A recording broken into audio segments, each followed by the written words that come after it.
안녕하세요.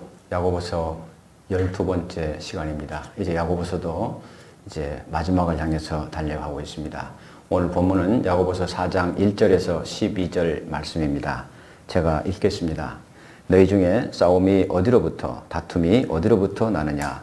너희 지체 중에서 싸우는 정욕으로부터 나는 것이 아니냐?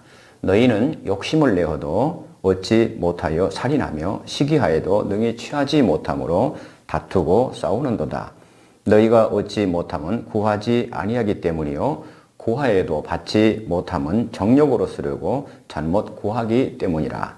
4절 간음한 여인들아 세상과 벗된 것이 하나님과 원수됨을 알지 못하느냐. 그런즉 누구든지 세상과 벗이 되고자 하는 자는 스스로 하나님과 원수되는 것이니라.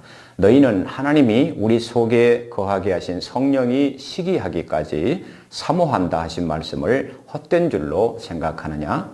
그러나 더욱 큰 은혜를 주시나니 그러므로 일러스되 하나님이 교만한 자를 물리치시고 겸손한 자에게 은혜를 주신다 하였느니라. 그런즉 너희는 하나님께 복종할지어다.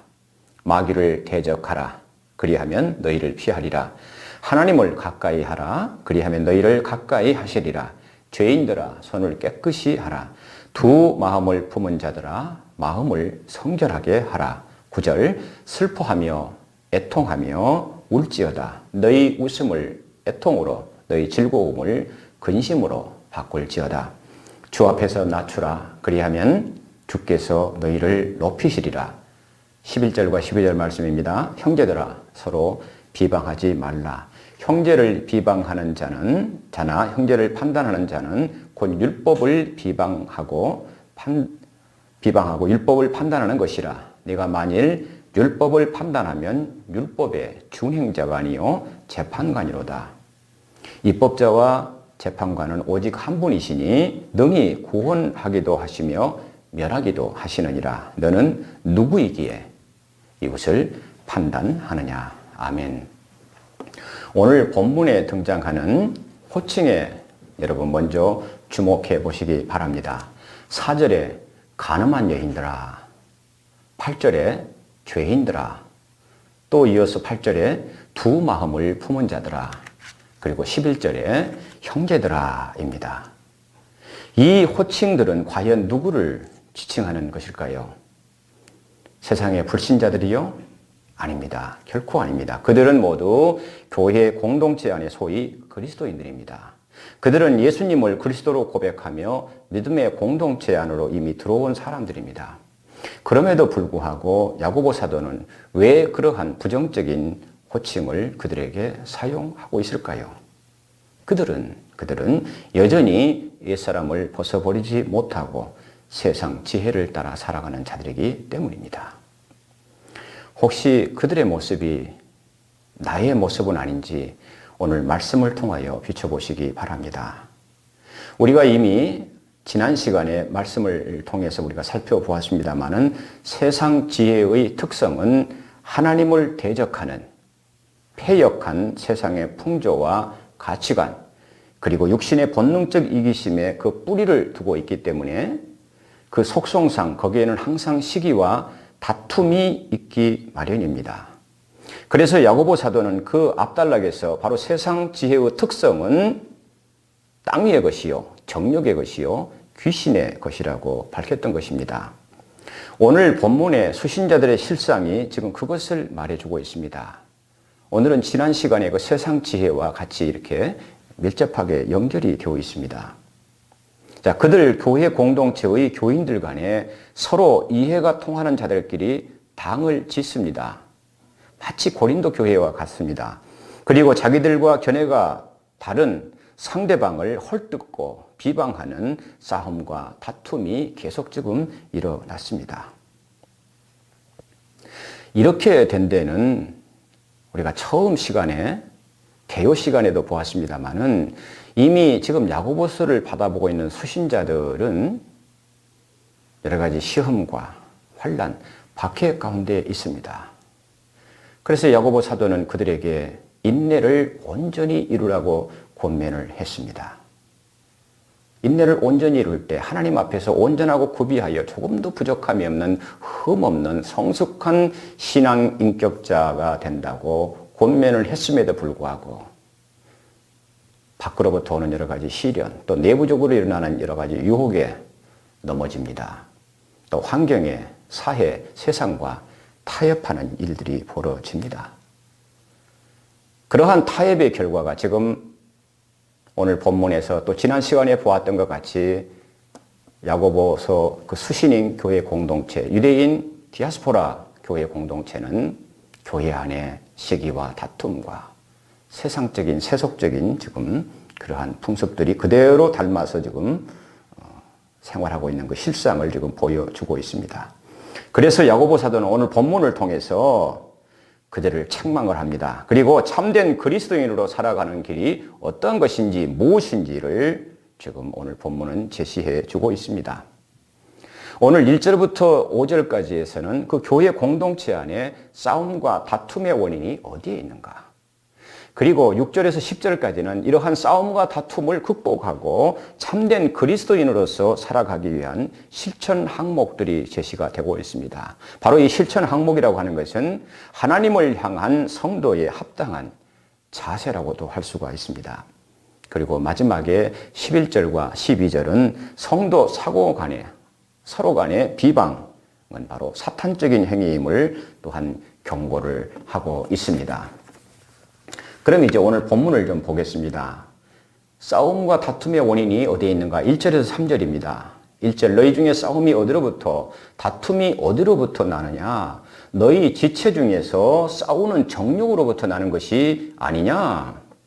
수사 의문문을 쓰고 있습니다. 2절 너희는 욕심을 내어도 얻지 못하여 살인하며 시기하여도 능히 취하지 못함으로 다투고 싸우는도다. 너희가 얻지 못함은 구하지 아니하기 때문이요 구하여도 받지 못함은 정욕으로 쓰려고 잘못 구하기 때문이다. 싸움과 다툼의 원인이 예부적인 요인, 예부적 환경에 있는 것이 아니라 너희들 스스로의 그 마음 속에 그 정욕에 그 원인이 있다고 지금 밝히고 있습니다. 여기에 지금 정욕에 해당하는 헬라어 원어가 지금 오늘 지금 야고보서 4장 2절인가요? 4장 1절 바로 정욕이 있다. 1절에 할 때 싸움과 다툼의 원인이 바로 너희 마음속에 정욕이 있다 그럴 때 헬라어의 헤도나입니다. 헤도나가 이것은 원래의 의미는 기쁨이란 뜻입니다. 원래 이 기쁨은 하늘로부터 하나님으로부터 주어지는 기쁨이 아니라 세상 가치관, 세상 풍조에서 따라서 살다 오는 세상의 쾌락, 향락, 즐거움이라는 의미가 있습니다. 그래서 신약 성경에서는 이것을 상당히 부정적인 의미로 많이 씁니다. 특히 오늘 야고보서에서 이 헤도나라고 하는 것은 뭐 어떤 의미가 있냐 그러면은 바로 하나님을 멀리하고 쾌락이나 권력, 명예 등을 얻으려고 하는 세속적이고 감각적인 악한 욕심이라는 의미로 지금 사용하고 있습니다. 이와 같이 자기 욕망을 채우려는 의지는 상대방의 의지와 필연적으로 충돌하게 되어 있습니다. 내 의지를 끝까지 밀고 나가려고 할 때 상대방에게도 나름대로의 의지가 있습니다. 충돌하게 되어 있다. 그것은 바로 큰 싸움과 다툼으로 이어질 수밖에 없다.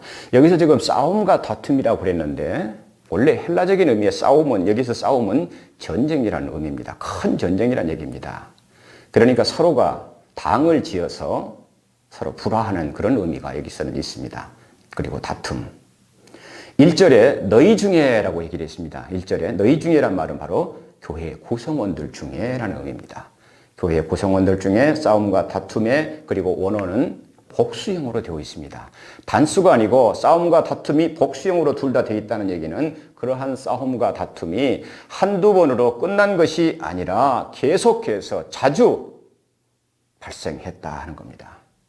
그래서 야고보 사도는 1절에서 너희 중에 싸움이 어디로부터 다툼이 어디로부터 나느냐 너희 지체 중에서 싸우는 정욕으로부터 나는 것이 아니냐 아까 수사 의문문을 사용했다고 했습니다. 그 의미는 그들로 하여금 너희들이 정말로 하나님의 백성으로서의 그 신분과 어울리지 않는 그러한 자신의 상태를 스스로 좀 돌아보아라 라는 의미가 그 수사 의문문 속에 함축되어 있습니다.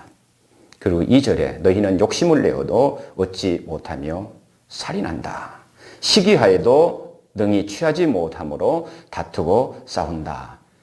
여기서 살인한다 하는 의미는 문자적인 의미가 아닙니다. 이미 예수님께서 산상설교를 통해 5장에서 말씀한 거, 마태복음 5장에서 말씀한 대로 형제를 사랑하지 않고 증오하거나 미워하는 마음의 태도는 곧 형제를 살인하는 행위와 결코 다르지 않다라는 말씀과 같이 이 본문에서도 자기의 욕망 충족을 위해서 걸림돌이 되는 형제를 미워한다. 그를 향해서 분노하는 자는 바로 살인하는 자와 같다라는 의미로 사용하고 있습니다. 그리고 2절과 3절에서 구하다라는 말은 하나님께 기도하는 것을 의미합니다. 3절에 구하여도 받지 못함은 정력으로 쓰려고 잘못 구하기 때문이라는 말은 구약 성경 이사야서 1장 15절 말씀, 너희가 손을 펼 때에 나 여호와가 내 눈을 너희에게서 가리고 너희가 많이 기도할지라도 내가 듣지 않겠다. 왜? 이유가 있습니다. 이는 너희의 손에 피가 가득함이라 하는 말씀과 맥을 같이 합니다. 온전히 하나님께 돌아가지 않고 죄악과 허물 가운데 있으면서 하나님 앞에 기도한다? 그릇된 동기를 가지고 자신의 욕심을 충족시키기 위해서 하나님 앞에 기도하러 나온다? 거룩하신 하나님 앞에 그러한 부정한 마음을 가지고 허물과 죄악 가운데 있으면서 하나님 앞에 나올 때 그 기도는 하나님께서 듣지 않으신다. 이런 겁니다. 기도의 궁극적인 목적은 우리의 뜻을 이루는 것이 아닙니다. 우리는 너무나 그동안에 너무나 육신적인 기도를 했습니다. 마치 타종교의 추수를 내오는 것 같이 다다다다 많은 그런 기도를 했습니다. 하나님의 뜻을 이루기 위함이 기도의 궁극적인 목적입니다. 그래서 주님께서는 제자들에게 가르쳐 주신 주님의 그 기도문에 무슨 기도가 있습니까? 하나님의 뜻이 하늘에서 이루어진 것 같이 땅에서도 이루어지이다라고 기도하라고 주님께서 말씀하셨습니다. 우리의 기도가 하나님께서 받으시기에 합당한 기도가 되기 위해서는 먼저 우리의 마음을 정직하게 살펴보아야 합니다. 기도의 동기와 목적이 과연 하나님의 뜻에 합당한 것인지 선한 것인지, 또는 우리가 아버지 되신 하나님께 모든 것을 기도할 수 있습니다. 그렇지만은 우리가 또한 필요 이상의 어떤 육신적인 욕심으로 구하고 있지는 않은지 겸손하게 헤아려 보는 그 마음의 자세가 바로 기도하는 사람의 마음의 자세입니다. 이어서 오늘 4절에서 5절 말씀을 보겠습니다. 무서운 얘기가 나옵니다. 간음한 여인들아, 세상과 벗된 것이 하나님과 원수됨을 알지 못하느냐? 그런즉 누구든지 세상과 벗이 되고자 하는 자는 스스로 하나님과 원수되는 것이다. 5절 말씀, 너희는 하나님이 우리 속에 거하게 하신 이 성령이 시기하기까지 사모한다 하신 말씀을 헛된 줄로 생각하느냐? 아니다는 겁니다. 간음한 여인들아, 세상과 벗된 것이 하나님과 원수됨을 알지 못하느냐 할 때 여기서 세상이라고 하는 표현은 마귀의 지배 아래에 있는 죄악된 세상, 즉 하나님을 적대하는 불신앙의 세상을 의미합니다. 성경은 하나님과 그의 백성 간의 언약의 관계를 남편과 아내, 즉 부부의 친밀한 그런 사랑의 관계로 비유하고 있습니다. 우리가 요한계시록 19장 7절에도 보면은 다시 오실 예수님을 신랑, 우리 성도를 신부라고 지칭하고 있습니다.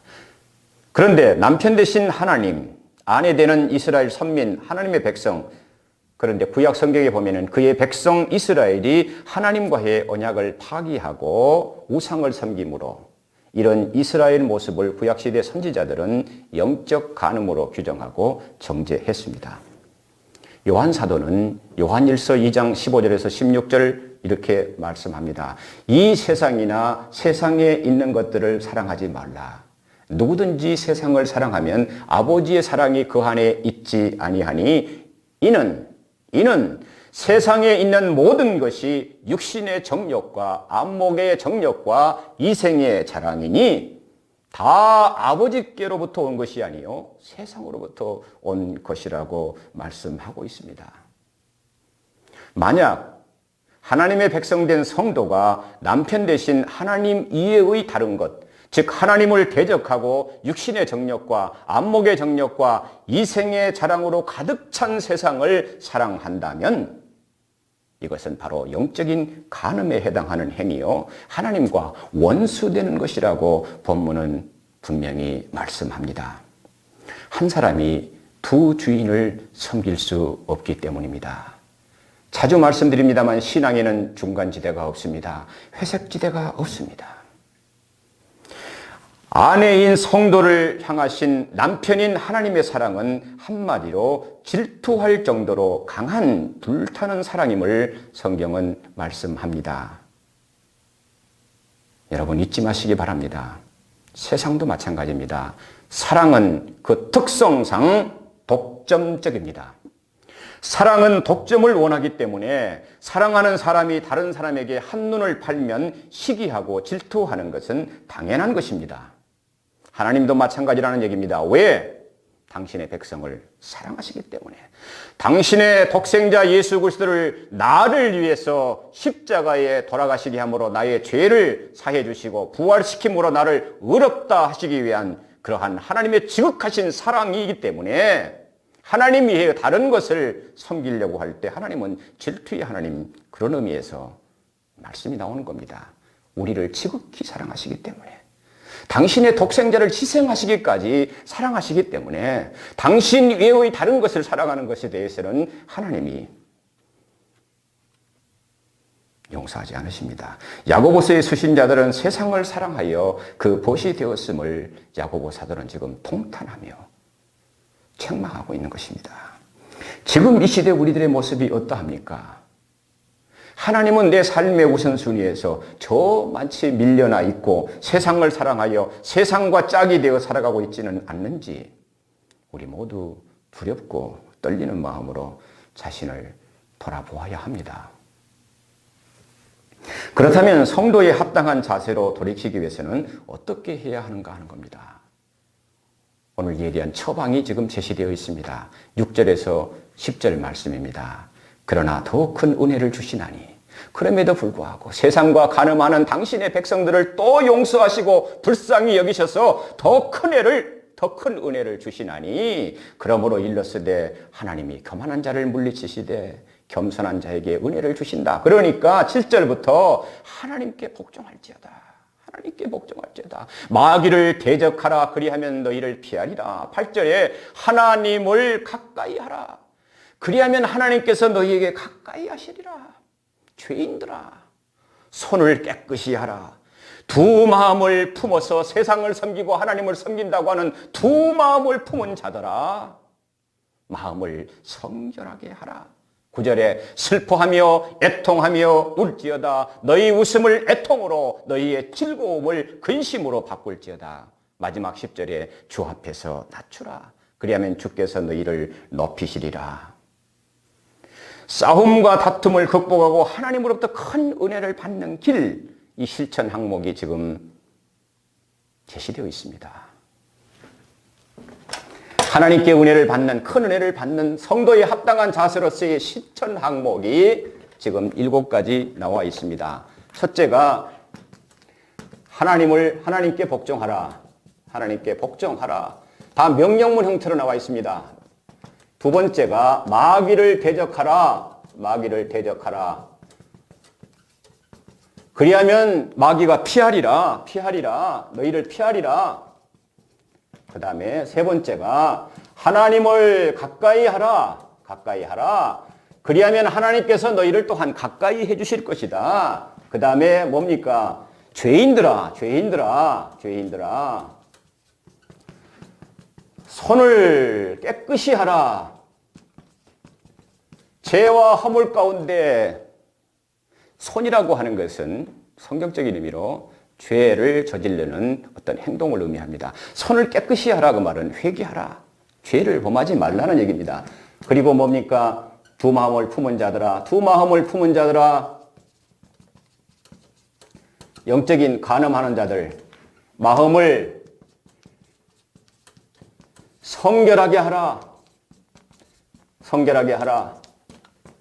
같이 연결된 얘기입니다. 다 이게 독립된 얘기가 아니고요. 다 연결되어 있습니다. 자, 뭡니까? 슬퍼하며, 애통하며, 울지어다.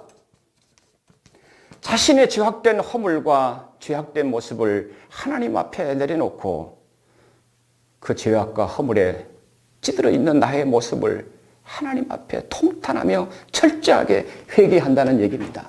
그리고 또 뭡니까? 너희의 7절에 뭡니까? 이게 웃음을 애통으로 바꾸고 너희의 즐거움을 근심으로 바꿔라.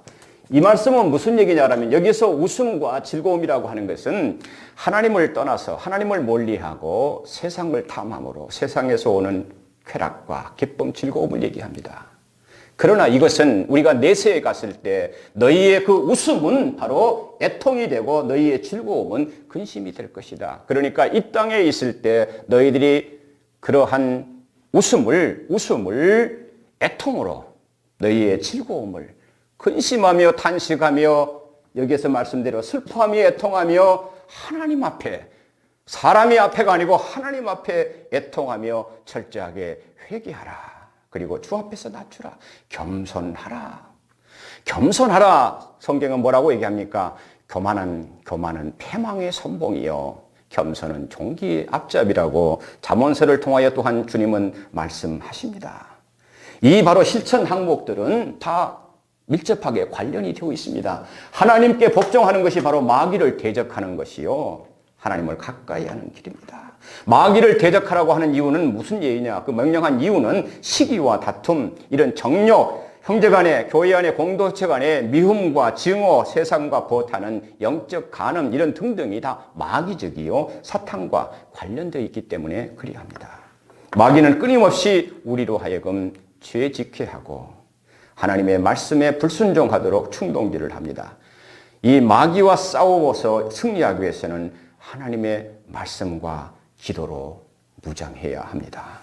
예수님께서 공생의 시작 전에 마귀에게 시험을 당하실 때 하나님의 말씀으로 마귀를 물리치시고 승리하셨습니다. 다시 말씀드립니다. 여기에 실천 항목은 독립적이 아니고 상호 밀접하게 관련이 되어 있다.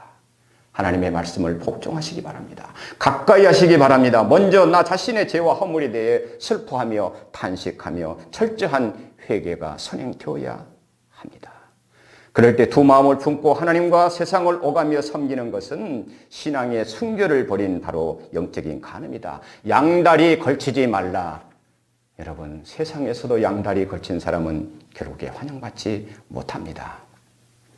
그러므로 죄악에 물든 손을 씻고 마음을 정결케 하는 눈물의 회개가 있어야 한다. 그래서 마음이 정결한 자는 복이 있나니 그가 하나님을 볼 것이다. 성결하고 깨끗해질 때 성령을 통해서 하나님의 능력이 지혜가 임한다. 그럴 때 우리가 기도할 때도 하나님이 도와주신다 하는 겁니다. 자, 애통과 근심으로 내세에서 우리의 즐거움과 웃음이 이 땅에서의 애통과 근심으로 바뀔 것이니까 여기에서부터 애통하며 슬퍼하며 철저하게 회개하라. 교만한 자를 하나님 물리치신다. 겸손하라. 하나님 앞에 낮추고 하나님께 복종하라. 마귀를 대적하라. 성경이 말씀하고 있는 참된 겸손이라고 하는 거, 겸손이란 하나님께는 복종하고 마귀에 대하여는 대적하는 것이 참된 겸손입니다. 다시 말씀드립니다. 선에 대해서는 온유하고 악에 대해서는 단호하게 배척하는 것. 수고하고 무거운 짐진 자들아 다 내게로 오라. 내가 너희를 쉬게 하리라. 나는 마음이 온유하고 겸손하니, 마음이 온유하고 겸손한 예수님께서는 공생의 기간 동안 가난하고 소외된 자들에 대해서는 따뜻하게 온유하고 겸손한 마음으로 그들을 대하셨지만은 거짓과 유손, 악을 행하는 자들에 대해서는 두려울 정도로 엄하게 책망하시고 그들을 향해서 심판을 선언하신 것을 볼 수가 있습니다. 세상은 약하고 힘없는 자들에게는 교만하고 힘있고 강한 자들에 대해서는 비굴합니다. 하지만 예수님께서는 오늘 우리들에게 참된 겸손의 본을 보여주셨습니다. 선에 대해서는 겸손하고 악에 대해서는 치오의 타협이 없이 배척하는 것. 이것이 주님 앞에서의 참된 겸손입니다. 여러분, 좋은 게 좋은 거니까 그래 같이 가자 타협하는 거 대단히 위험합니다. 그 타협은 참된 평화가 아닙니다. 또한 참된 겸손도 아니라는 것을 이 시간 여러분 깨우치시기 바랍니다. 마지막으로 11절과 12절은 성도 상호 간의 관계에 대해서 지금 얘기를 합니다. 형제들아 서로 비방하지 말라. 형제를 비방하는 자나 형제를 판단하는 자, 판단한다 그런 뜻은 정죄한다 그런 뜻입니다. 판단하는 자는 곧 율법을 비방하고 율법을 판단하는 것이라. 네가 만일 율법을 판단하면 율법의 준행자가 아니요 바로 재판관이다. 12절 입법자와 재판관은 오직 한 분이시니 능히 구원하기도 하시며 멸하기도 하시느니라. 너는 누구이기에 도대체 네 형제 이웃을 판단하고 정죄하고 비방하느냐 이 말입니다. 남을 비방하고 판단하는 것은 내 이웃 사랑하기를 네 자신과 같이 사랑하라고 하는 율법을 범하는 것이 된다. 그리고 그 율법을 제정하신 하나님을 비방하는 죄가 되기 때문에 교회 지체들 간에 험담하거나 해치는 말, 정죄하는 말을 하지 말라는 겁니다. 하나님만이 율법의 입법자요. 하나님은 입법, 사법, 행정 다 3본을 갖고 계신 분입니다. 그래서 하나님만이 율법의 입법자요. 또한 재판관 되시고 성도는 단지 그 하나님의 말씀을 율법을 따라 순종하는 삶을 살아야 할 위치에 있기 때문에 교회 안에 다른 성도를 비방하거나 정죄해서도 안 되며 판단할 수도 없다는 것입니다. 그러나 여기서 우리가 또 유념할 것은 뭐냐 하면 여러분 성도가 교회 안에 죄를 범했을 때 분명히 잘못된 길로 갈 때 이를 깨우쳐주고 잘못을 돌이키도록 권면하는 것까지 그만한 것은 아닙니다. 이것은 우리가 마태복음 18장에서도 알 수가 있습니다. 여러분 오늘 본문 중에서 싸움, 다툼, 정욕, 욕심, 살인 물론 살인은 증오, 미움이라고 그랬습니다. 시기, 영적 간음, 세상과 벗된다. 하나님과 원수된다. 교만, 마귀, 형제에 대한 비방과 판단 등의 이 용어들은 모두 땅 위의 세상 지혜와 관련이 되어 있습니다. 또 이러한 것들의 원천은 마음속의 욕심, 육신의 욕망이라고 성경은 말씀합니다. 이것을 통해서 우리가 알 수 있는 것은 죄의 본질은 원뿌리는 물론 마귀 사탄입니다만 그 죄의 본질은 우리 속에 깊이 뿌리박고 있는 자기만을 생각하고 우선시하는 이기심, 탐심입니다. 하와가 왜 범죄를 했을까요? 하나님과 같이 되려고 하는 그 욕심 때문에 그렇습니다. 아브라함이 약속의 땅 가나안에 기근이 들었을 때 그 아내 하와를 데리고 애굽 땅에 내려갑니다. 거기에서 하와에게 내 아내라 하지 말고 내 누이라고 거짓말 하도록 했습니까? 자기 목숨을 왜 이방 땅에서 어예쁜 아내가 있으면 그 아내를 죽이고 아내를 탈취하는 일들이 그 당시에 빈번하게 있었기 때문에 그렇게 한 것은 거짓말하게 한 것은 자기 목숨을 먼저 생각하는 이기심 때문이 아니었을까요? 너희는 욕심을 내어도 얻지 못한다는 2절 말씀이 우리들에게 시사하는 바는 결코 만족을 가져다 줄 수 없는 이 끊임없는 욕심은 우리 인간을 죄의 노예로 전락시키고 만다는 겁니다. 로마서 8장 5절 이하에 뭐라고 말씀합니까? 육신을 따르는 자는 육신의 일을, 영을 따르는 자는 영의 일을 생각한다. 육신의 생각은 사망이다. 영의 생각은, 성령의 생각은 생명과 평안이다. 육신의 생각은 하나님과 원수가 된다. 왜 원수가 되느냐? 그들은 하나님의 법에 굴복하지 아니할 뿐 아니라 할 수도 없기 때문이다. 육신에 있는 자들은 하나님을 기쁘시게 할 수 없다. 또 로마서 8장 13절은 뭐라고 말씀합니까? 너희가 육신대로 살면 반드시 죽을 것이로되 영으로서 성령으로서 몸의 행실을 죽이면 살리라. 지금까지 본문의 말씀을 통하여 그 당시 본 서신서의 수신자인 교회 공동체의 소위 성도라고 하는 사람들의 삶의 실상을 들여다보았습니다. 그렇다면 오늘을 살아가는 우리들의 모습은 어떠합니까? 혹시 자신도 모르게 육신을 따라가 살아가는 것은 아닌지 이 시간을 통하여 다시 한번 생각해 보시기 바랍니다. 구약성경 에레미야서 17장 9절과 10절은 이렇게 말씀합니다. 만물보다 거짓되고 심히 부패한 것은 마음이니 누가 능히 이를 알랴마는 10절 말씀 나 여호와는 심장을 살피며 폐부를 시험하고 각각 그의 행위와 그의 행실대로 보응하시겠다고 말씀합니다. 그래서 시편 기자는 우리의 타락한 마음을 두고 얘기하는 겁니다. 시편 119편 11절에서 내가 주께 범죄하지 아니하려 하여 주의 말씀을 내 마음에 두었나이다. 그래서 잠언서 기자는 4장 23절에 모든 것보다 지킬 만한 것이 바로 네 마음이다. 그 마음에 타락의 속성을 가지고 있는 순간순간 마귀의 충동을 받아서 타락할 수 있는 그 마음 위에 하나님의 생명의 말씀을 내 마음판에 새기는 겁니다. 날마다 하나님의 말씀을 내 마음판에 새기며 그 말씀이 생각 속에서 기억되게 하고 입술로 고백하며 주님과의 친밀한 교제 속에 살아갈 때 그것이 바로 성령을 따라 살아가는 삶이요 하나님을 가까이 하는 삶이며 마귀를 대적하는 길입니다. 내 자신이 하나님과 바른 관계에 놓일 때만이 이웃을 사랑할 수가 있습니다.